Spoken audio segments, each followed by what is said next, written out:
Well, welcome everybody, and thanks very much for taking the time to give us some evidence in this area. We're right at the beginning of our inquiry, and we need, frankly, quite a lot of guidance from people who are more expert in those areas. Before we start, I should just say that if any member of the committee has an interest specific to this session, could they declare it before they intervene? And to our guests, this is a formal evidence-taking session. There will be a full shorthand note, and it will be put on the public record. I hope that doesn't inhibit you too much, but nevertheless, that is the situation, and we'll send you a copy of the transcript. And it's on record, therefore, and it's also webcast. So, I think the acoustics are probably okay in this room. If they're not, I will interrupt you rudely and say speak up. Okay. I think you've had some notification of the question. I think the first question I'm going to address specifically to Professor Gawer, which is really to give us the background on what are online platforms and why is the European Commission interested in them, and what kind of regulation are we talking about, or is the Commission thinking about? Does it really make sense for us to look at a whole range of platforms, varying from Google through Facebook and Uber and smaller platforms, more specialist platforms? So if you could just give us a tour d'horizon on the whole issue, that would set us off very well. Thank you, Professor. Thank you, my Lord Chairman, and good afternoon, everybody. So I'm Annabelle Gawer, and I'm an Associate Professor of Strategy and Innovation at Imperial College Business School. I spent the last 15 years working on platforms and digital platforms, publishing, studying, and working with companies who have failed and succeeded in this area. I would like to briefly explain what online platforms are. They're also called digital platforms. In particular, I would like to briefly explain how they create value and for whom, how they grow, just to clarify quickly the dynamics of platform and how they scale, how they become dominant, and why they become hard but not impossible to dislodge through a competitive process. So online platforms, very simply, are technologies. They can be products or services. Sometimes we associate them or sometimes confuse them with the companies that develop them, which create value in mainly two ways. The first one is because they facilitate transaction and exchange between a large number and sometimes different types of individuals and organizations, which otherwise would have difficulty finding each other or exchanging or transacting with each other. Examples that we all know about are Uber, Google Search, Amazon Marketplace, Facebook. And they use the capture and the transmission of data, including personal data, over the internet. So these are transaction platforms. You also have innovation platforms, which are also digital platforms. And here we're talking about technological building blocks, which are used as a foundation on top of which a large number of innovators can develop complementary services or products. And here an example would be the iPhone that has hundreds of thousands of apps. And these apps are developed by innovators all over the world. And they use the technology that is Apple's, that Apple makes available through connectors, called, sometimes you will hear the word APIs, application programming interfaces, or using software developers kits, which will, in effect, stimulate and facilitate innovation from ecosystems. Okay. Just one more word about. So some companies offer both kinds of platforms: the transaction platforms and the innovation platforms. If you think about Google, they have Google Search and Google Play, which is a store. Apple has Apple iOS and has Apple Store. Facebook has got Facebook, the transaction exchange, and Facebook Connect, which allows developers to build web services on top of Facebook. These platforms create value, generate value, and grow thanks to what we call network effects. That is, they become more valuable as more users use them. We can see that with Facebook. Every new member of Facebook brings in 200 friends on average. And the scale, that's an important point to understand, is both the outcome of a successful platform, and it becomes the engine for further growth of platforms. Network effects existed before online platforms. If you think about the railway network, they existed before. But today, in the world that we live in today, where individuals, users, citizens have access to pervasive connectivity, facilitated by a pervasive internet, and 7 billion mobile phones in the hand of users, this pervasive connectivity has accelerated the network effects. So the scale creates values, and it creates exponential growth for some of these platforms, but not for all of them. I will insist on that. We see the very successful platforms, we don't see those who fail. And this creates a self-sustaining momentum of growth. You asked a question about why is the Commission interested in them? I am not part of the Commission, and I can interpret what I believe the Commission is interested in them. They're interested in them because of the salient dominance of a small number of platforms. But not all digital platforms have become extremely successful with hundreds of millions of users. Enormous marketplace valuation of these firms in trillions of dollars. Some of these platforms have dominant market share. Google has over 90% market share in search alone in Europe. And along with these very high market shares comes the question of dominance. And in particular, there are some concerns about abuse of dominance. Dominance in and of itself is not unlawful, but abuse of dominance is from a small number of such platforms. So dominance is one reason. The other reason is data protection, privacy of consumers and citizens, and questions of data protection, data privacy has become salient and to the fore, especially as a lot of these platforms utilize personal data in ways that is not always transparent to the end users. And this data is transferred, captured, monetized, which raises a lot of concerns about the rights of consumers to all of these transactions.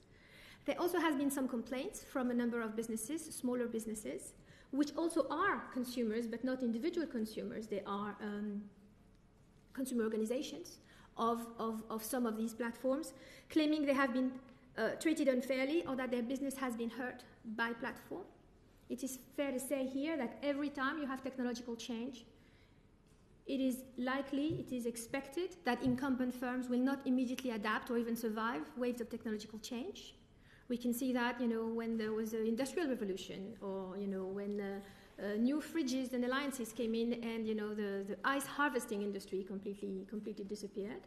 So it is fair to keep in mind that just the signal of existing incumbent firms complaining does not necessarily mean that something untoward is happening. And we need to be careful about the process of using potentially institutions which have the collective welfare at the heart of their objective in a way that might be instrumentalized by basically disgruntled incumbent firms which have a hard time adapting. Not suggesting this is what's happening, but just putting this in perspective. There has also been some public concern about some fiscality issues and taxes being unpaid by some of these digital platforms. But I will say that all multinationals play this game, so to speak, and there is nothing specific about digital platforms about it, and we need to focus on one specific. And there is a context in which Europe is definitely lagging behind, so there is an industrial policy concern from some parties, which again I would strongly suggest we need to maintain separate in order as not to bundle all the issues. Very quickly, I will finish in 1 minute. With regard to regulation, does it make sense to regroup together businesses as different as Google, Amazon, Facebook, and Uber? Obviously, these are different businesses. They offer different kinds of services. However, they do offer, and they do have something fundamental in common. They're all based on digital data capture, and they are therefore digital engines, and they're all subject to strong network effects. So they are all digital platforms. Profits are generated on the basis of individual personal information, data being captured, exchanged, and monetized, and the use of this personal data has so far lacked some transparency. the users are not being made aware very well of how their data is used. So that is a common problem that justifies a common regulatory answer.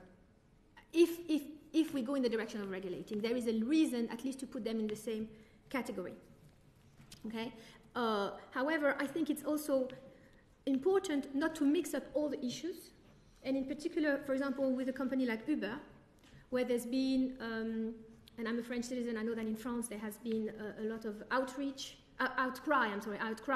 from taxi drivers, and I would say here that this and concerns about these new digital platforms.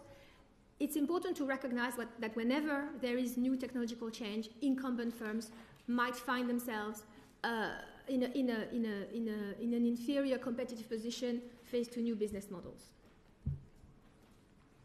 I think I will stop here. Thank you very much indeed. Thank you. That's very helpful. Unless there's any immediate questions to Professor Gawer, I'll go on to the next questions, which relate to the consumer impact. And Lord Aberdare. I suppose this might be initially addressed to Mr. Rayner, and it's a sort of portmanteau question, really. Given the number of people who use these platforms, and very often without charge and without seeing it perhaps as a direct transaction, can you describe what you see as the main benefits of platforms from a consumer point of view, and also on the other side of the coin, what some of the problems are that might arise again from a consumer perspective? Absolutely. Thank you very much for the invitation, my Lord Chairman. Indeed, we will disagree that these platforms are for free to consumers, although that there is no uneconomic transaction taking place. Consumers pay with their personal data or by being exposed to advertising. And we have across Europe several examples in which our members, national consumer associations, for example in France or in Germany and Norway, they have taken actions against, for example, social networks because of advertising the services as for free, when in fact the consumer pay for accessing some social network with its personal data. Of course, these platforms are very valuable for consumers because they don't have to make a monetary payment. But it's important to assess how the existing legislation, particularly on consumer protection, would apply in regard to this type of business models. We have several questions, and we can touch on all the concerns. I don't know if you would like to wait until the questions, or just for an overview now. Well, did you want to say any more in terms of the balance between benefit and problems for consumers? I mean, the benefit is in one sense obvious because it's free. Exactly. And the problems, a lot of consumers don't actually know are there. It's the fact, particularly when it comes, and again, that depends a lot on the different type of business models. Of course, a platform like Facebook will not raise the same concerns as a platform like Uber or a platform like Skype. So it really depends on the different type of platform or intermediary or service provider, depending how we define it. And indeed, there are perhaps three type of concerns in common. One of them is indeed the collection and processing of personal data. And this is mainly due to the different approaches that we have between both sides of the Atlantic, in the US and in the EU as regard to data protection. Other concerns are related, of course, to issues related to competition, abuse of dominant position, but also related to commercial agreements in terms of distribution channels, and finally the application of existing EU and national consumer laws that have been tailored mainly for the physical world. And now the challenge is to see how they would apply to this type of new services. Thank you. Thanks very much. I wonder if Mr. McNamee, perhaps from the regulatory point of view on the consumer protection side. So building on what Augustine said, one of the central benefits of online platforms like Facebook is also increasingly one of its biggest downsides, and that is a service like Facebook creates a new public space, a new way of communicating, a new way of campaigning, a new way of selling, a new way of buying. So you have it's a new foundation potentially for citizens' rights. But unlike our traditional public spaces, it's a public space that's entirely privately owned. And the laws are not the laws of the land. The laws are whatever the terms of service say that the laws are. So, for example, Facebook has a rule of a real name policy, that you have to use your official name. This is perfectly fine for a lot of people, but there are people fleeing domestic violence, there are people who are transsexual, who have had their service unilaterally cut because, strictly speaking, they weren't complying with the terms of service.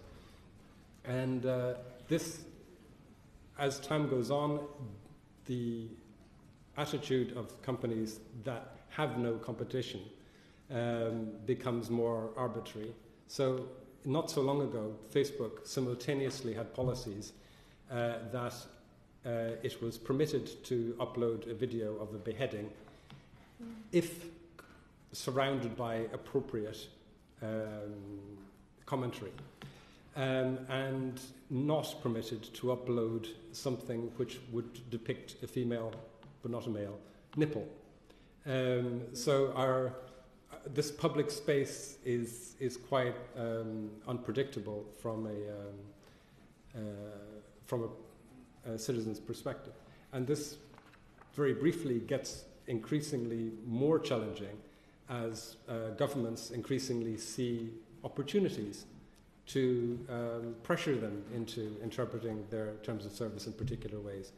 Why doesn't Facebook do more to deal with hate speech or terrorism or copyright or whatever, not based on the law or not based on what lawmakers have decided the law should be, but on what sort of flexibility could be read into the terms of service.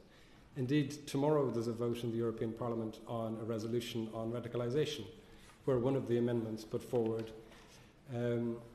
is that there should be a state body set up to point out potential breaches of terms of service to the companies like Facebook in order for them to apply their terms of service in the way that the state wants and not the law. Interesting. Sorry, go. I'll just follow up on that for a moment. I mean, if you publish in a newspaper or you're the BBC or you have a obligation as a publisher, don't you, to make sure that you stick within certain rules and that you don't slander people or upset them or whatever.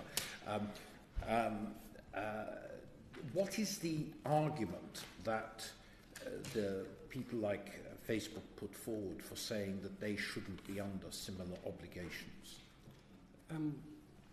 I don't think they do put forward an argument that they're necessarily not subject to any law. If the law in the United Kingdom says, UK libel law is quite well known globally, the person responsible for that libel can be held responsible. The question is, should Facebook be monitoring 1 billion users in order to make sure that those 1 billion users don't do anything that infringes any law in any country? And if they do, whose responsibility is it? The state's responsibility to prosecute the breach of the law, or Facebook's responsibility to? It's a complex issue. Yes, indeed. Okay. So, Green. I'm trying to understand whether this is a problem of the intrinsic difficulty of legislating for the digital space, given the geographic fragmentation of the legislative process, or whether it's the fact that the industry is too fast moving, so that even if you could have did legislate, it's just going to get out of date within weeks of when you did it. Which kind of problem is it, or is the answer both? I think the answer is both. I think the problem that we have is that from a political perspective, it's often too easy to say, why don't they do more? I was at a notice and takedown event in the European Commission 3 years ago, or 4 years ago, and a representative of the Dutch police said, look, there are examples that are completely obvious where the content is definitely illegal, and in that circumstance the platform should react, such as beheading videos. And the representative of the Home Office said, yes, but the legislature in my country has not ruled on this, and so it's actually not illegal in my country. And then the question is, whose fault is it? Is it Facebook's fault that it's not removing content that's reprehensible? Or, dare I say, with all due respect to our hosts, whether the fault lies elsewhere? Legislative. Yes, Lord Aberdeen is coming. Yes, I'm sort of wrestling with two issues here. One is, given that there's such a variety of platforms and they're so different, I mean, is it possible to decide what are the criteria for determining whether a particular platform needs some sort of governmental, legislative, whatever, tackling, whether it is a concern? And I was interested by what Mr. Rayner said about some of the common characteristics and whether those might be the criteria to be used. But then the second issue is, okay, you've got some criteria. Presumably there's a question of thresholds then about when do those things get serious enough or concerning enough that they need to be acted on. And I don't know whether this is more a comment than a question, but if anybody has any comments in return about how one might turn those into some sort of approach to say this is how we decide which platforms need addressing, and this is the point at which they become of concern. Professor. Yeah. Yes, I think it's an excellent question, if I may say, because I think that it's important to zoom on levers of action that are the right ones. The commonality here that we're talking about is not that of platform, it's that of data. I think because there are successful platforms and less successful platforms, and because firms can have a product yesterday, they can decide to turn into a platform tomorrow by changing a little bit of software around it and their pricing business model. And because there are some companies who have a business unit that makes a platform service, but the others don't, if we start to want to regulate platforms, it's going to soon become completely intractable.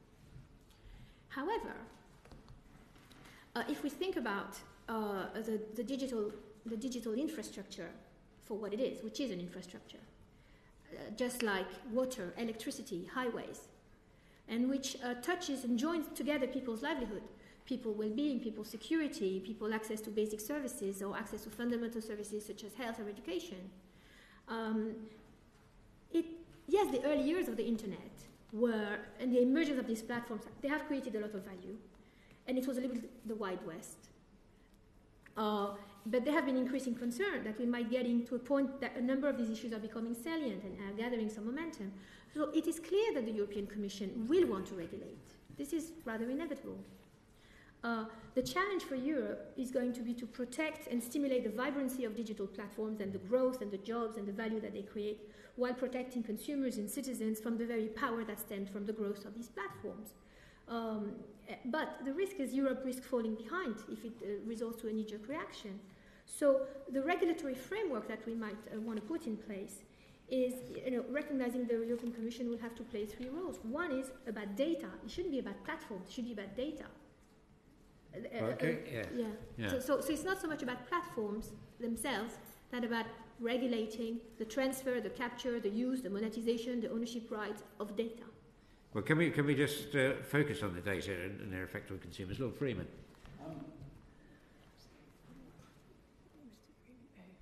No, sorry, we have namesakes here. Lord Freeman, I was addressing to cast a question in the general direction of Mr. Freeman over here. Yeah. Can I just pursue what we've just been talking about, and in particular the current data protection model and its imminent updating? Could we have your advice and comments, first of all about the existing model, but more particularly about the proposed updating? Jason Freeman, would you come in on that? Yes. The Competition and Market Authority, for whom I work, did a call for information on the commercial use of consumer data earlier on this year. One of the issues which we identified in that as a sort of difficult issue, really, is the level of consumer engagement with what happens to their data. And there seems to be a disconnect between consumers' stated concerns about privacy and their data and how they actually behave in practice. And for any regulatory solution, I'm not suggesting that a regulatory solution is necessary, but for any regulatory solution, that would need to be overcome, which is the issue. How do you get people to engage with what happens to their data? And there's several parts of that problem. One is around constraining, if it's appropriate to do so, the level of data that's being collected. What is it that constrains data collection? And there are perhaps three factors which could constrain data collection. One is consumer constraint. So consumers saying, I don't want to give my data to that particular person, or I don't want to give it for that purpose. The second one is a competition constraint, and the two are connected, where people compete about the amount of data that they collect or what they're going to do with it. And the third is a data protection regulatory constraint, where businesses don't want to collect data or they don't use it in a certain way because they can't, or there's a difficulty around it. And it's important to not just think about the data protection regime, but to think about the market for data and how the market can work well. And intrinsic to this, we think, is consumer trust. So consumers engage with platforms and other operators who collect data, and very often they benefit significantly, and it's important that we don't underestimate those benefits. There are very significant benefits that people currently receive from paying for services that they value with some level of data disclosure. But there's an important aspect of trust, and the risk, we identified anyway, that consumer trust is to some extent fragile. The risk is that consumers disengage from data collection, or the market doesn't grow in a way which it could or should grow, because consumers fear what's going to happen. They become suspicious, and therefore they don't download the app that they would really like to download because they're unclear, what it's going to be collecting. And we think there are three areas where the market can be improved. One is around transparency. So businesses being clearer to consumers what it is they do with their data. And if you look at a privacy policy, they are notorious for being difficult to read, lengthy, and potentially incorrect. So transparency. What is being collected, by whom, and for what purpose? The second element is choice. Can consumers exercise any effective choice about what is collected or not? So some form of actual consent to the transaction. And the third aspect is control. Can consumers exercise control over what data they're disclosing, what data they're sharing?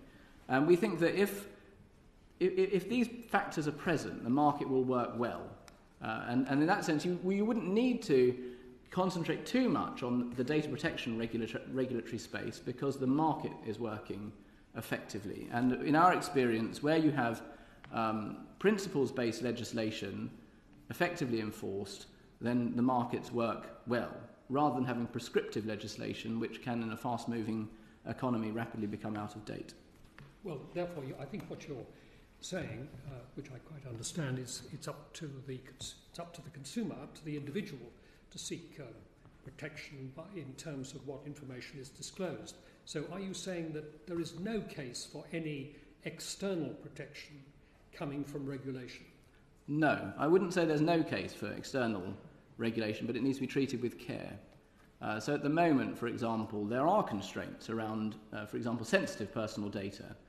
So sensitive personal data which is being collected or processed in that way should not come back to bite the consumer in some ways. They shouldn't be being identified as people of a certain sexual preference or people with a particular illness. The law constrains, and that's entirely appropriate. And we've decided as a society we want to have that level of constraint. But we have to be careful before we start to expand the areas of prescriptive legislation, both because it's hard to future-proof that sort of legislation, and also because it can have a detrimental effect on the development of markets. You can constrain in such a way that hinders innovation in a way that you haven't thought about, because we don't know what people are going to do in 1 or 2 or even perhaps 6 months' time. And as the timescales get longer, it's even harder to predict what is going to happen. So we have to be careful before we go down a prescriptive regulatory route. Lord Green. Thank you, Lord Chairman. I can see why you would set out those principles of transparency, choice and consumer control as being the ideal building blocks of this principles approach to the regulation of the control of the use of consumer data. We all know, and you alluded to it, that when you get these statements that you have to sign, usually without even reading before you can go any further, that they are very long and opaque. And I imagine that if you looked at it from the other end of the telescope, the corporations will say the reason why that's true is because we've had to put it in the hands of our corporate lawyers, and the corporate lawyers do what they always do with that kind of statement because of the risk of subsequently being sued. How do you cut through that? In relation to that, it's important also to bear in mind that these are consumer transactions, and there is a panoply of consumer legislation which again is principles-based that already applies to all of these transactions. So there is the unfair terms provisions of what is now the Consumer Rights Act. It was set out in the unfair terms in consumer contracts regulations until the start of October. And that implements a European directive, and that requires that terms should be sufficiently clear and transparent, and they should not be unfair. I mean, they shouldn't be unfairly biased against the consumer's interests, essentially.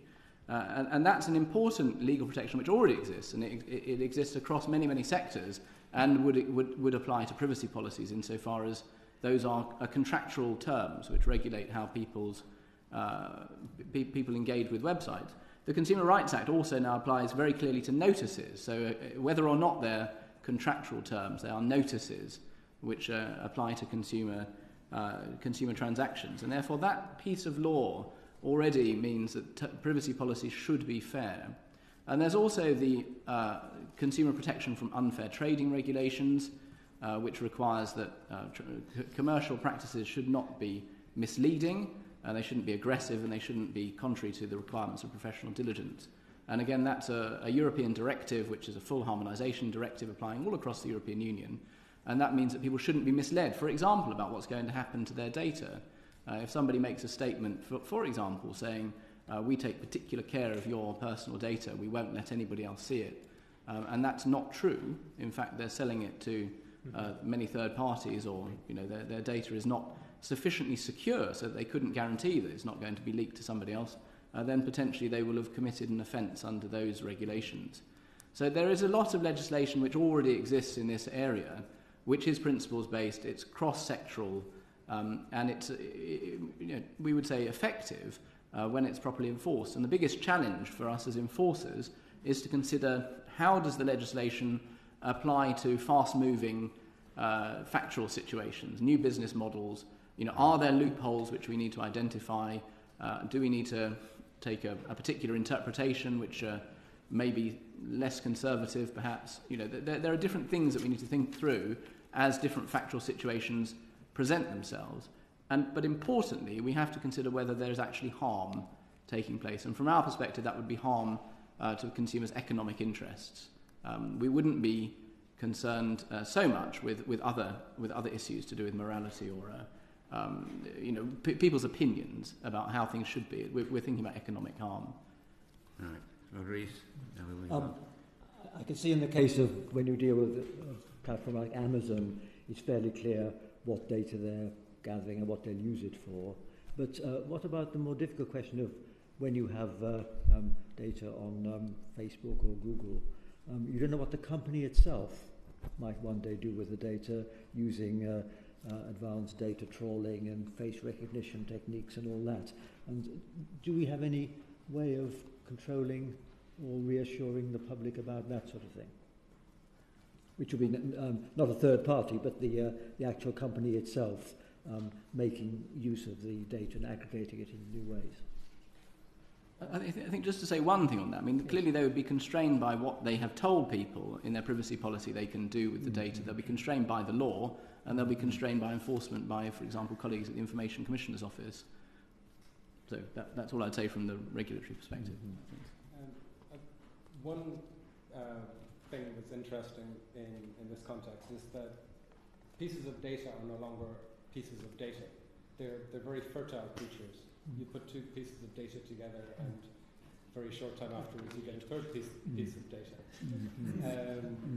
Because you can make assumptions based on what you know, and Facebook knows a lot.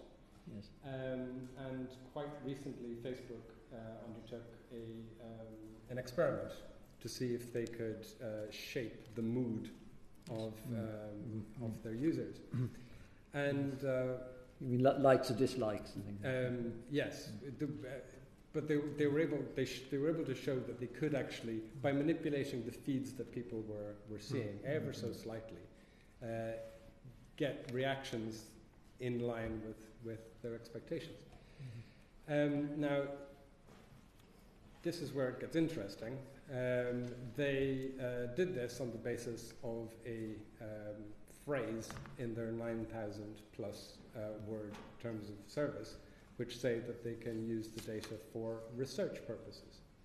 And this, they decided, was research. Very interesting. And slightly more interesting, there is a discussion in the context of the data protection regulation that's now being discussed on a European level, whether research and statistical analysis should be a legal basis of its own on which to process data. And now, if you don't have, in the current framework, which isn't very well implemented, you've got a principle of data minimization, which would be overturned by this, purpose limitation, which is overturned by this, access and rectification, which would be overturned by this, a notion of consent, which is overturned by this as a separate legal basis. And you have data protection, you have trust when a person feels a link between what's being done and what they expected. And when this link is broken, then you're breaking trust. And when you're breaking trust, you have social consequences and economic consequences. And at the moment, particularly when it comes to profiling, in the European draft, we are completely losing all control from the individual on their data and predictability. And this is the most serious challenge facing the data protection regulation. Right. Okay. Thank you very much. Can we move on to Baroness Donaghy, please? Thank you very much. I'm coming back to this very rapid growth of some of these platforms to the extent that they become dominant. And I understand what Mr. Freeman was saying about the disconnect between consumers feeling empowered by the information, but at the same time feeling rather powerless about some of the things that Mr. McNamee has just referred to. So who is going to define harm to consumers and good to consumers? Is that going to be, in the future, left to the consumer? Or will the state ever have a role that they can keep up with? I'm conscious that France and Germany seem very, very concerned about these issues, and yet in the UK we seem slightly more laid back. And that seems to me to be slightly more than just an attitude, but something about trying to keep up, which is what I think some of you were saying earlier. Thank you very much for your question. Actually, here it's the enforcers that plays a fundamental role, and actually to check whether a specific company is complying with existing legislation that concerns, for example, competition rules, data protection rules, consumer protection rules. And of course, it will have to be assessed on a case-by-case basis. But if we think about Google, BEUC is a complainant in the ongoing antitrust case before the European Commission is carrying out. And there we, of course, assess the consumer harm from the point of view of reduction of choice. Because when you have a player who has a dominant position, and by having a dominant position, abuse from that position in the sense that can favor certain results over other results, therefore restricting what is there in the market for the consumer. So basically, if you, as a company, do not appear in Google results, then basically you are not in the online market. And that presents problems for consumers because first, they don't get access to a wide choice of products, and they might not get necessarily the offer that they are looking for, or the offer that adjusts better to their own preferences or search parameters. Thank you. Thanks very much. Can we go on then to Lord Rees's question, to which Professor Gawer has already referred? I wanted to focus back on Uber as a particularly topical case where there's concern, I guess, of two kinds. One is just one type of company like that operating, and also the tension between traditional operators, which we know is a generic case, but that's especially acute in the case of Uber. And I wondered if you or any of the other members of the group would like to comment a bit further on how that might play out and what we should do. So is your question precisely in what way Uber relates to the general discussion we've had so far? Yes, to focus on this is a particular case where there's a tension between a traditional operator and Uber, and there might also be a separate issue of whether Uber would get too much dominance of the mobile phone market. Okay. So let me just very briefly put Uber in a category of some people call it the sharing economy. Mm-hmm. So those most famous companies in that space would be Uber, yes, or Airbnb. Yes. Mm-hmm. Okay. And these companies have reached enormous business valuation in recent months. The sharing economy or the sharing platforms are just very simply a subset of the online platforms, and in particular a kind of transaction platforms. What is specific about them is that they facilitate exchange or transactions between users without the platform itself owning the assets. So in the case of Uber, we can think of it as a taxi company, but really they are facilitating access from end users to other people who have cars. And Airbnb, they facilitate access from people to other people who happen to have room. Those business models have creating a lot of value. From a financial perspective, companies that do not own the asset but generate a lot of revenue are very attractive from a financial perspective. These companies employ a very small number of people and command valuation in astronomical levels. That being said, Uber is, yes, an example of a new business model which raises a lot of issue, from a lot of concern from the incumbents. The incumbents in this particular industry are the taxis. This is an industry that has been there for a long time, that therefore has been regulated for a long time. And on the one hand, you could say that this is a welcome new injection of creating new value. And perhaps, yes, it would make sense to make sure that from a safety perspective, an insurance perspective, some regulation is being asked of this new category of exchange and service. I think it's fair to say that. On the other hand, we need to be careful that, yes, you do have an established body of companies who have benefited from a particular way of doing business for a very, very long time. And their incentives is to, of course, offer services, but also perpetuate their way of working. So these need to be balanced.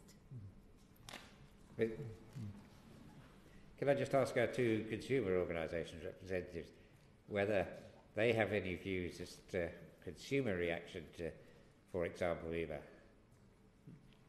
That's against the traditional form. Yes, indeed. Actually, the whole discussion about the sharing economy had emerged as a response to failures in traditional markets. So people, they were not happy about how traditional markets, meaning financial services, transportation, accommodation, they were working. And that's represented a huge source of opportunities for this platform to develop.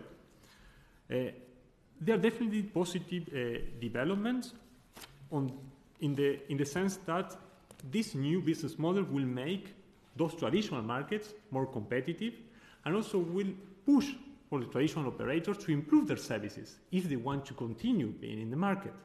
But from a consumer perspective, when we look at these new business models, we ask ourselves whether the services are provided under safe conditions, and that there are clear rules about who is responsible for what.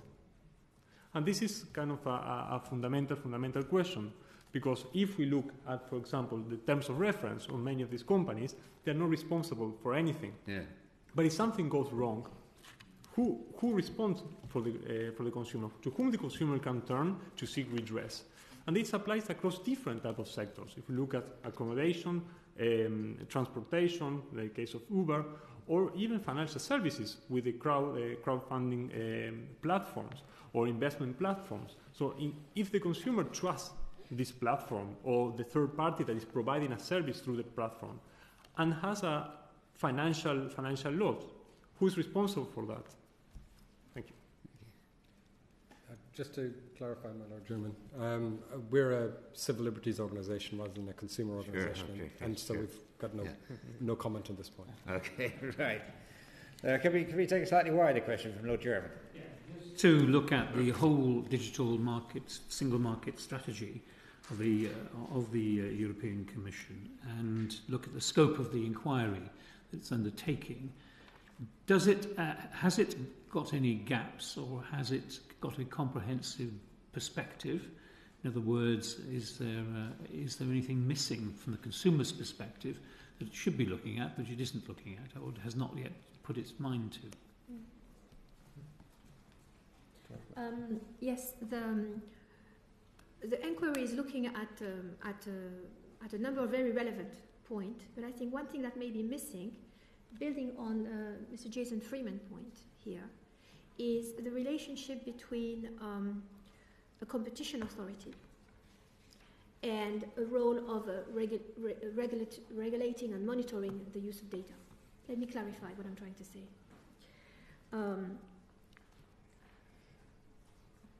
We do have existing competition laws and competition authority. And for example, a European competition authority which would deal with all aspects of competition and anti-competitive behavior, whether digital or not, has a role to play. And it's not worthwhile reinventing that. But what I think has been missing from so far the exposition in the European Commission is to clarify that there has to be three distinct and independent roles, but they have to communicate with each other. One would be that of a European digital data regulator that would be monitoring, coordinating and overseeing different aspects of data use.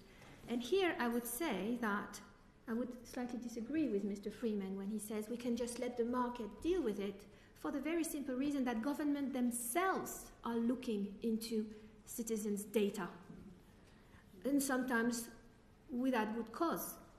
And are we supposed to let the market sort this out? This is not appropriate. Yes.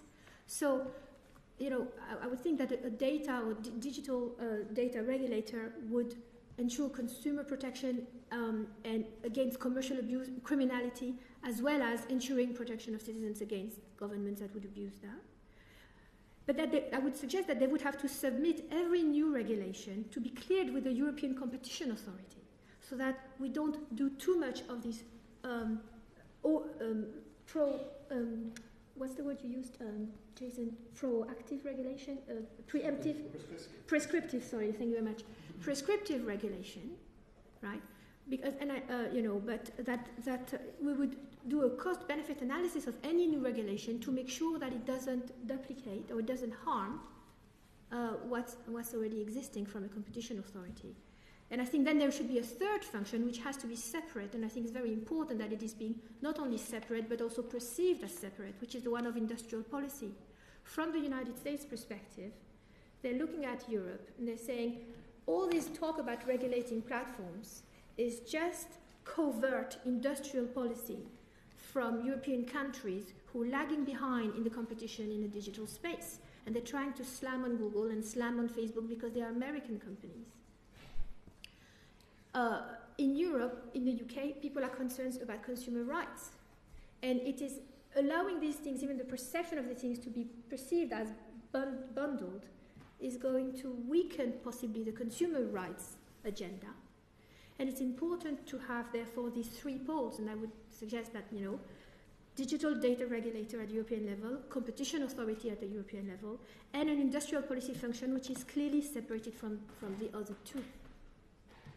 Can I just be clear on that, on what you've just said? That you're looking at the issue of the interface between those three issues, and that the current described strategy and the current described way of looking at that strategy, the European single market, digital single market strategy, yes, does not encourage people to actually look at that relationship. Well, I think that the document that has been shared is about the issues and trying to identify what the problems are. Right. And because these problems, because the problems that are being put forth are not the industrial policy problem, but they are consumer problems as well as competition problems, because some companies feel that the behavior of the big platforms are unfair. Okay? So the issues are right. The document and the state of the work at the European level now is not yet at what will be the institutions who will deal with this. Okay, so what I'm proposing here is about the institutional way to deal with these questions in a way that recognize that they are interdependent, but deal with them in a separate way to ensure that the issues aren't, that the incentives aren't mixed up, and that the decisions become seen as legitimate and therefore carry weight with other countries, with citizens, and to build trust. That's right. Could we have a question from Lord Little, please?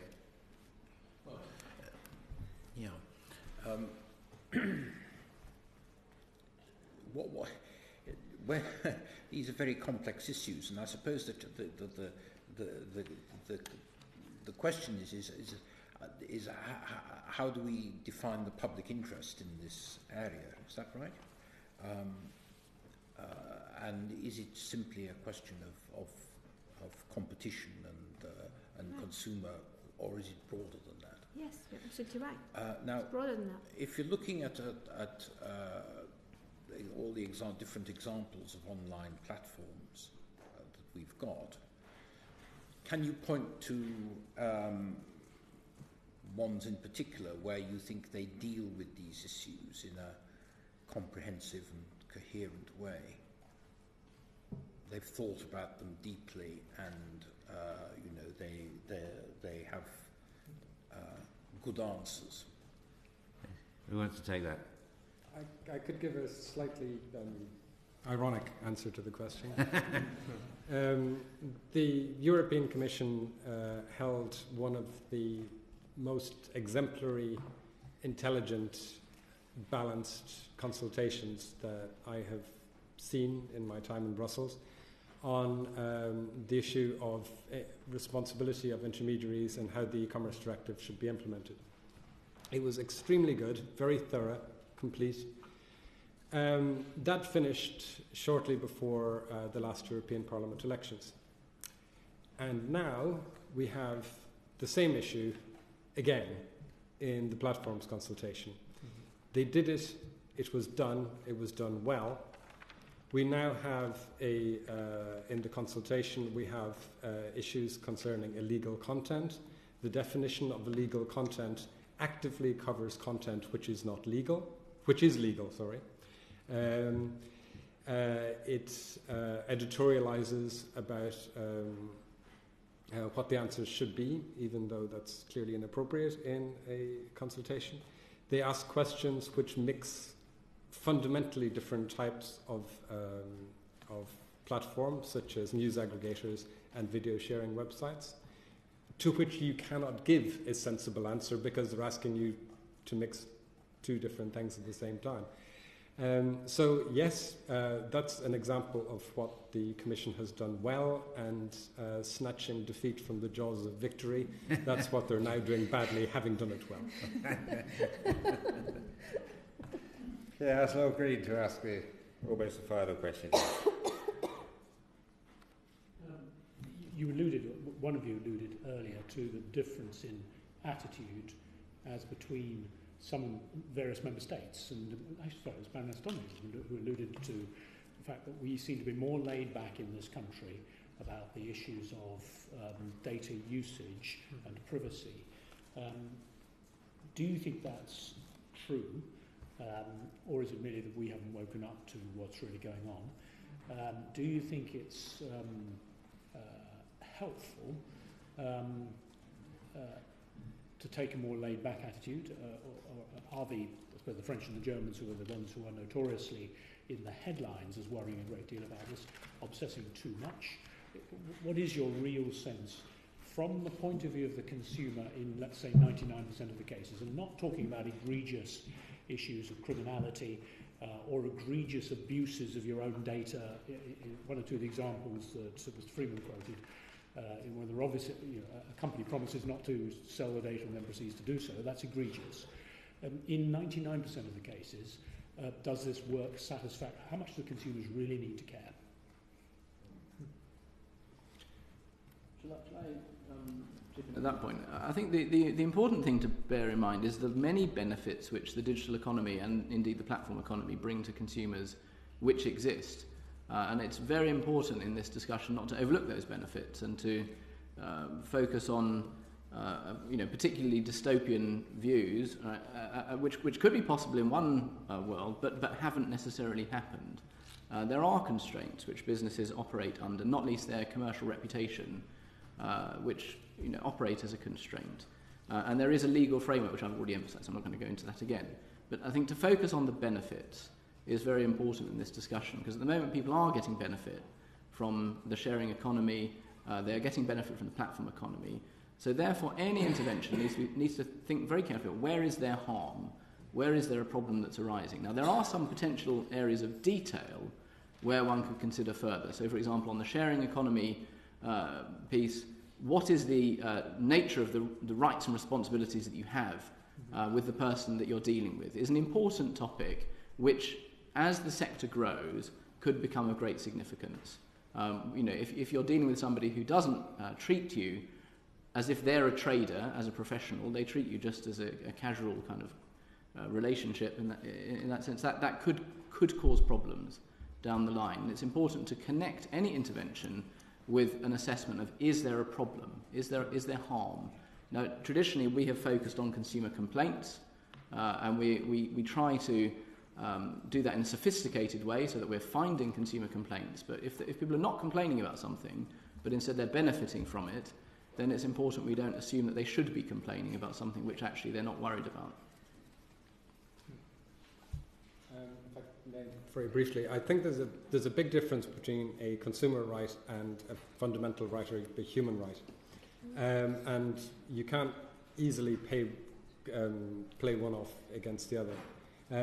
We've seen with the Cambridge and Stanford study on profiling that the amount of new data that can be generated is scary, even with a small amount of Facebook data. Facebook recently applied for a patent to assess your creditworthiness on the basis of your friends' creditworthiness. You might not have known that's how your data could have been used. I certainly wouldn't have guessed that my data could be used like that subsequently. We have the mood manipulation study that I alluded to earlier. We had the balanced Facebook initiative of a little flag saying I voted last time round. But what if the I voted just went in the direction of some people like wanting to vote one way rather than the other?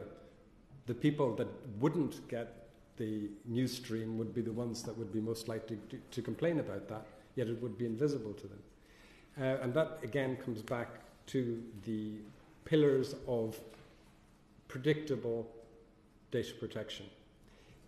Data minimization is not a radical, extreme suggestion. It's in UK law, it's in European law. Purpose limitation is not an extreme notion. Consent is not an extreme notion.